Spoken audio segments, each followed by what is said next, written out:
6 U-Boote, eine moderne NATO-Übung, US-Kriegsschiffe, ausgestattet mit dem besten Sonarsystem, das man für Geld kaufen kann. Die U-Boote waren verschwunden, einfach so, fast unbemerkt. Trotz aller Ressourcen, die die US Marine in dieser Angelegenheit mobilisiert hatte, waren sie im wahrsten Sinne des Wortes unsichtbar. Diese U-Boote gehörten Deutschland. Wer glaubt, Deutschland sei militärisch gesehen eine Art Randmacht, irrt sich. Und genau das werden wir heute untersuchen. In Deutschland wird fast gar nicht über die Bundeswehr diskutiert. Das Thema ist gesellschaftlich heikel und das weiß jeder. 2 Weltkriege, beide von Deutschland ausgelöst, beide verloren.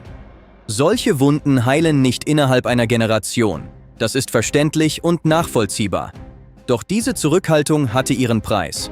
Einen sehr realen, sehr konkreten Preis. Geld, das seit Jahrzehnten in andere Bereiche umgeleitet wurde. Seit Jahrzehnten andauerndes politisches Desinteresse. Ausrüstung nach Weltstandard, die seit Jahrzehnten auf Wartelisten steht, anstatt im Einsatz zu sein. Und dieser Rückstand wurde ab Februar 2022 plötzlich sehr deutlich. Die Bundeswehr verfügt heute über etwa 183.000 aktive Soldaten. Hinzu kommen etwa 80.000 Reservisten. Das klingt nach einer sehr großen Zahl. Und das ist es auch. Allerdings nur, wenn wir aufhören, Vergleiche mit den falschen Ländern anzustellen.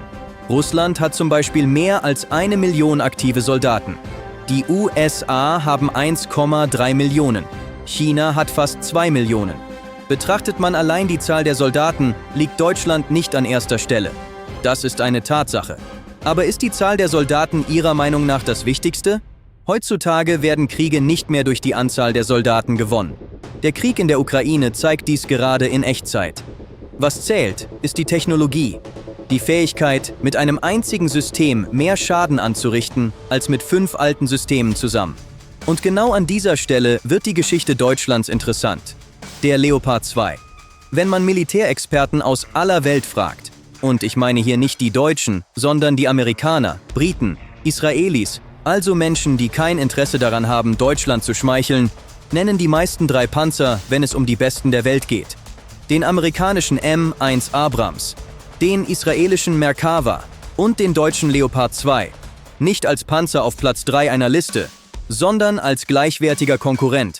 Deutschland verfügt heute über mehr als 320 einsatzbereite Exemplare dieses Panzers. Und weltweit haben mehr als 20 Länder diesen Panzer gekauft oder setzen ihn aktiv ein. Polen, Norwegen, Finnland, Kanada, Spanien, Griechenland, die Türkei. Warum kaufen all diese Länder ein Fahrzeug, das pro Stück mehr als 7 Millionen Euro kostet? Weil es das Beste ist, das sie bekommen können.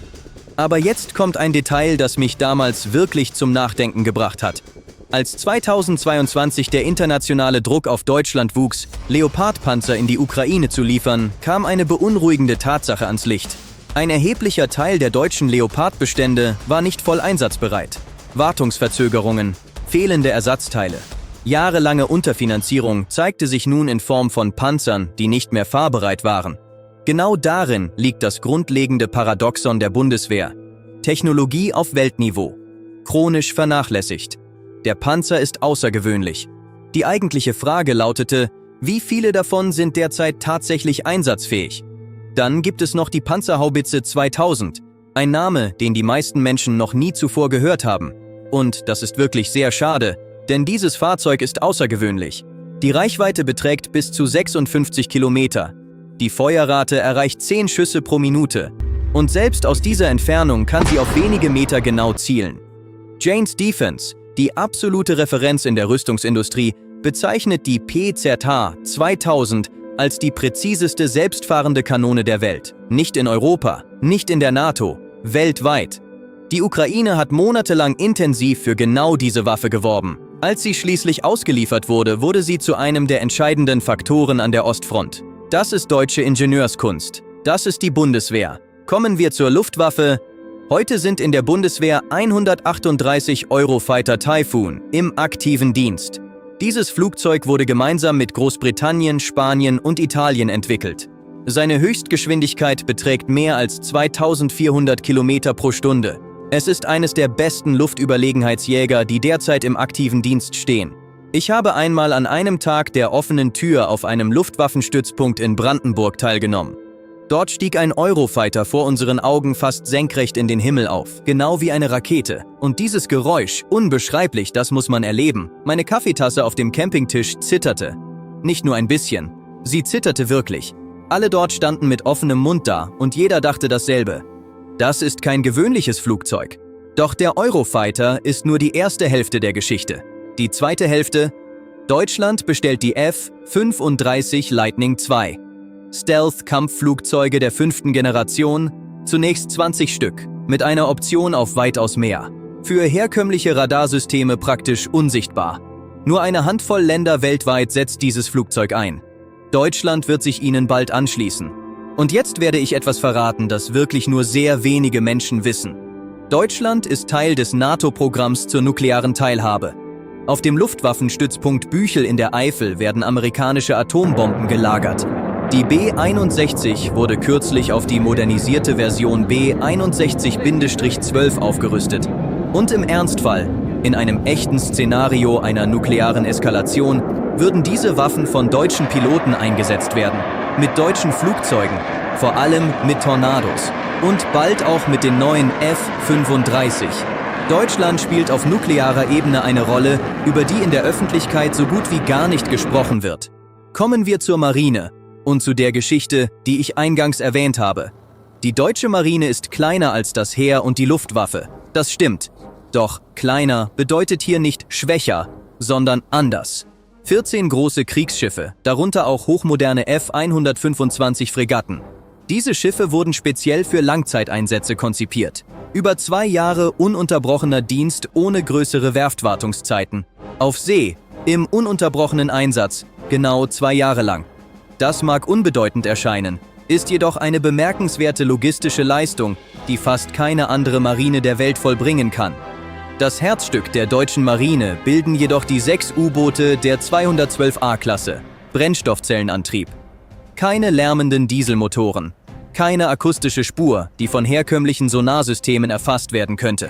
Sie hinterlassen fast keine thermische Spur.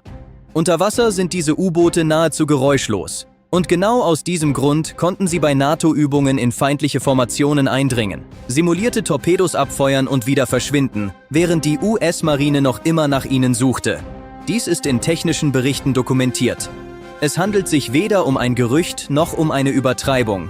Wenn ein Land U-Boote baut, die selbst von der technologisch am besten ausgerüsteten Marine der Welt nicht aufgespürt werden können, dann macht dieses Land etwas grundlegend richtig.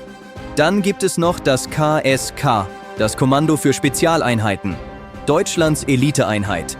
Das Ausbildungsniveau entspricht dem der britischen SAS oder der amerikanischen Delta Force. Seit vielen Jahren ist sie in Afghanistan, Mali und bei verschiedenen Antiterroreinsätzen weltweit im Einsatz. Was das KSK im Einzelnen tut und was es geleistet hat, wird, aus guten Gründen, geheim gehalten. Was der Öffentlichkeit bekannt ist: Das Auswahlverfahren für die KSK gehört zu den härtesten in ganz Europa.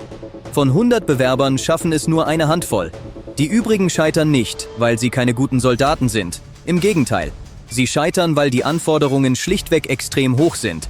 In Deutschland weiß fast niemand, was das KSK ist oder was es tut. Das ist kein Zufall. Das ist eine Strategie.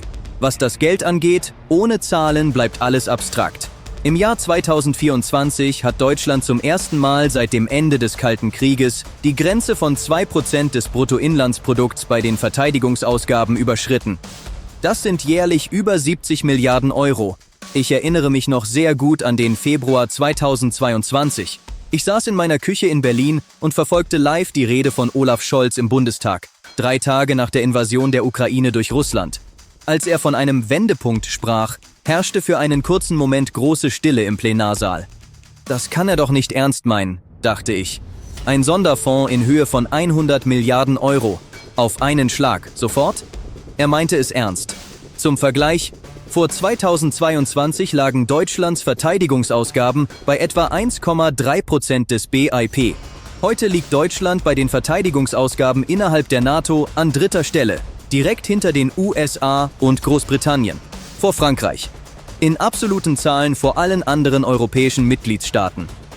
Diese Situation hat sich in weniger als 3 Jahren komplett umgekehrt. Das Geld fließt gleichzeitig in neue Panzer, neue Kampfflugzeuge Neue Munitionsdepots, neue Infrastruktur und neues Personal. Eine vollständige militärische Umstrukturierung. Ein Land, das jahrzehntelang auf die Bremse getreten ist, gibt nun Vollgas. Wird das über Nacht geschehen? Nein. Die Modernisierung des Militärs braucht Zeit. 5 Jahre, 10 Jahre, manchmal sogar 15 Jahre. Doch der politische Wille ist vorhanden. Und das ist in Deutschland seit dem Ende des Kalten Krieges beispiellos. Nun gut, wie stark ist die Bundeswehr tatsächlich? Stärker als die meisten denken. Und sie verzeichnet ein Wachstumstempo, wie es seit Jahren nicht mehr zu beobachten war. Der Leopard 2 ist ein Kampfpanzer von Weltklasse. Die Panzerhaubitze 2000 hat ihre Qualität in realen Kampfeinsätzen unter Beweis gestellt. Die Eurofighter sind weltweit unangefochten führend.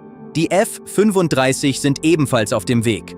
Und die U-Boote vom Typ 212A, die sollte man nicht unterschätzen. Das Grundproblem war nie die Technologie. Das Grundproblem war die jahrelange Vernachlässigung, unzureichende Wartung, unzureichende Munition, unzureichender politischer Wille. Dieses Problem wird derzeit mit enormen Summen und echter Entschlossenheit angegangen. Was aber, wenn dieses Investitionsprogramm in 10 Jahren seine volle Wirkung entfaltet? Dann werden wir nicht mehr von einer Armee sprechen, die in Europa an zweiter Stelle steht.